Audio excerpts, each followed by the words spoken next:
আর মাছ দিয়ে সিমের বিচি দিয়ে পাক হবে। আর মাছ দিয়ে সিমের বিচি দিয়ে সেই মজা।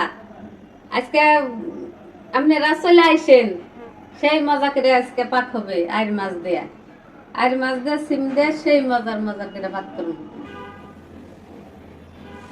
আয়ের মাছ বাইজা নিতাছি, সিমের বিচি দিয়ে পাক করবো।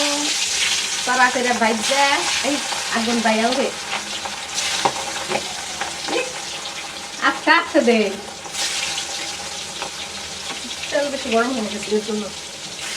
চুলা একটু সময় দেওয়া লাগবে। নাস্তা তো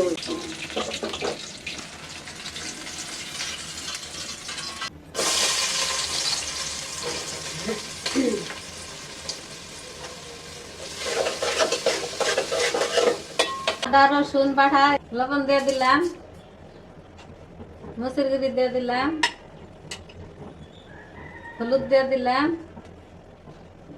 ধনিয়ার ফাঁকি দিয়ে দিলাম, জিরার গুঁড়ি দিয়ে দিলাম।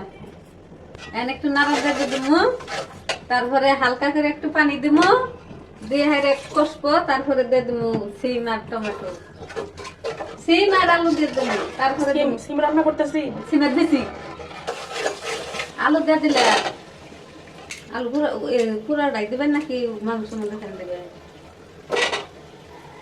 সবসার লেগে কিছু রাখবে, মশলা কমাই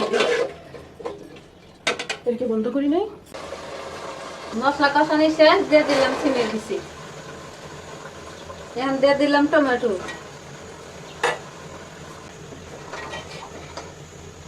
বুঝছে তরকারি কালার মজা নিয়ে হইলে সিম কালারটা হবে। সিমের বিচিগুলো কত সুন্দর দেখা যায়। মানুষই সুন্দর, সিমের বিচিও সুন্দর। মানুষ কালো হইলে সিমের বিচিও কালো। নাইরা সাইরা তারপরে দুলটা দিয়ে দিব, দিয়ে হেঁটে তারপরে মাছ দিয়ে দিব। পানি দিয়ে দিলাম পরিমাণ মতো। সিমের বিচিতে পানি বেশি দেই কেন? কারণ এটা বিচি পানিটা বিচিয়ে তাই না নেয়। সিমের বিচির মধ্যে পানি একটু বাড়াই দিতে লাগে, একদম বিচি একদম পানিগুলো সব খাই ফেলবো। পানি একটু বাড়াই না দিলে সিমের বিচিটা ঝুলটাই না জায়গা। আরো একটু দিতে হবে। ওই চার দেন না ডাল দেবো, জীবনও ডালি করো একদম সমান সমান পানি। এখান থেকে অর্ধেক পানি এই সিমের বিচি আর আলু এটাই না নিব, বাকিটুকু ঝোল হিসেবে থাকবো। দ্বিতীয়বার জাল দিতে গেলে একদম শুকাইয়া বালু বালু হয়ে যাবে পানি যদি একটু কম হয়।